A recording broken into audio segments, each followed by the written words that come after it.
Hello అండి, అందరికీ నమస్తే. ఈరోజు వీడియోలో ఎగ్ ఫ్రైడ్ రైస్ ఎలా చేసుకోవాలో చూపిస్తాను. చాలా సింపుల్గా చేసుకోవచ్చండి. ఇప్పుడు స్కూల్ కూడా స్టార్ట్ అవుతున్నాయి కదా, ఈజీగా చేసుకొని లంచ్ బాక్స్లో పెట్టేసుకోవచ్చు. మీరు కూడా ట్రై చేయండి. ముందుగా ఒక 4 ఎగ్స్ తీసుకుంటున్నానండి నేను.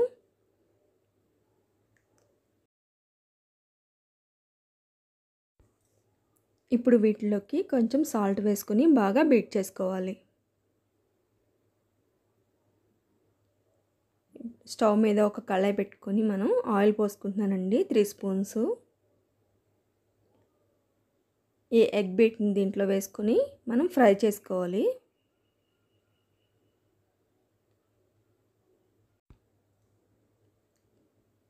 ఇలా చిన్న చిన్న పీసుల కింద మనం కట్ చేసుకోవాలి.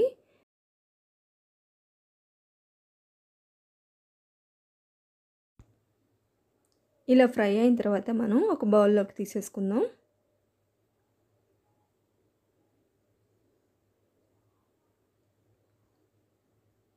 ఇలా తీసేసుకున్న తర్వాత మళ్ళీ ఒక 3 స్పూన్స్ ఆయిల్ వేస్తున్నానండి నేను. ఇప్పుడు దీంట్లోకి ఒక ఆనియన్ కట్ చేసుకుని వేసుకుంటున్నాను. ఈ బాగా ఫ్రై అయిన తర్వాత ఇప్పుడు పసుపు ఒక 1/2 టేబుల్ స్పూన్ వేస్తున్నానండి. అలాగే సాల్ట్ ఒక స్పూన్ వేస్తున్నాను. ఒకసారి బాగా మిక్స్ చేసేసుకొని ఆనియన్స్ని కొంచెం ఫ్రై అవ్వనివ్వాలండి. ఇలా దగ్గరగా అయిన తర్వాత అల్లం వెల్లుల్లి ఒక 1/2 టేబుల్ స్పూన్ వేస్తున్నానండి. పచ్చివాసన పోయేంత వరకు వేయించేసుకోవాలి. ఆనియన్స్ బాగా వేగిన తర్వాత కారం వేస్తున్నానండి. 1.5 స్పూన్ వేస్తున్నాను. మీరు కారం ఎంత తినగలిగితే అంత వేసుకోవచ్చు. అలాగే గరం మసాలా ఒక 1/2 టేబుల్ స్పూన్, ధనియాల పౌడర్ ఒక 1/2 టేబుల్ స్పూన్ వేసానండి. వీటిని బాగా కలిపేసుకోవాలి. ఇవి కూడా దగ్గరగా వేగిన తర్వాత మనం వేయించి పెట్టుకున్న ఎగ్ వేసేస్తున్నానండి నేను. బాగా మిక్స్ చేసేసుకొని అలాగే దీంట్లోకి ఒక 4 పచ్చిమిర్చి కట్ చేసుకుని వేసుకోవాలండి. అలాగే చిన్న చిన్నగా క్యారెట్ ముక్కలు కూడా కట్ చేసుకుని వేసుకుంటున్నాను. మీకు నచ్చితే వేసుకోవచ్చు. నేను అన్ని వెజిటేబుల్స్ వేయట్లేదండి, ఒక క్యారెట్ మాత్రమే వేస్తున్నాను. ఇప్పుడు రైస్ వేసేసుకుందాం దీంట్లోకి.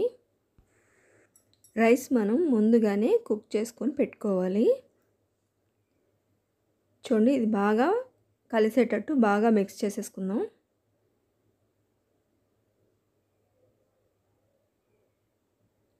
ఇలా మిక్స్ చేసుకున్న తర్వాత దీంట్లోకి టేస్ట్కి సరిపడా సాల్ట్ వేసుకోవాలండి. అలాగే మిరియాల పౌడర్ ఒక 1/2 టేబుల్ స్పూన్, సోయా సాస్ ఒక 2 టేబుల్ స్పూన్స్ వేసుకుంటున్నాను.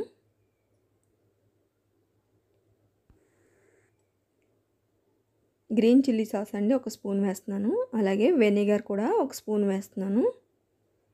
వీటిలన్నిటిని బాగా కలిపేసుకోవాలి. స్టవ్ హై ఫ్లేమ్లోనే ఉండాలండి. ఇవన్నీ బాగా కలిసేటట్టు బాగా మిక్స్ చేసుకోవాలి. ఇలా మిక్స్ చేసుకున్న తర్వాత పైనుంచి కొత్తిమీర వేసుకుని మనం స్టవ్ ఆఫ్ చేసేసుకోవాలి. అంతే అండి, ఎగ్ ఫ్రైడ్ రైస్ చాలా ఈజీగా రెడీ అయిపోయింది కదా.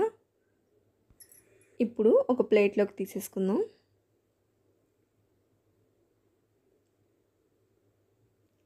చూసారు కదా ఎగ్ ఫ్రైడ్ రైస్ ఎలా ఈజీగా చేసుకోవాలో. మీరు కూడా ట్రై చేయండి. నా వీడియో కనుక నచ్చితే మీరు లైక్ చేయండి.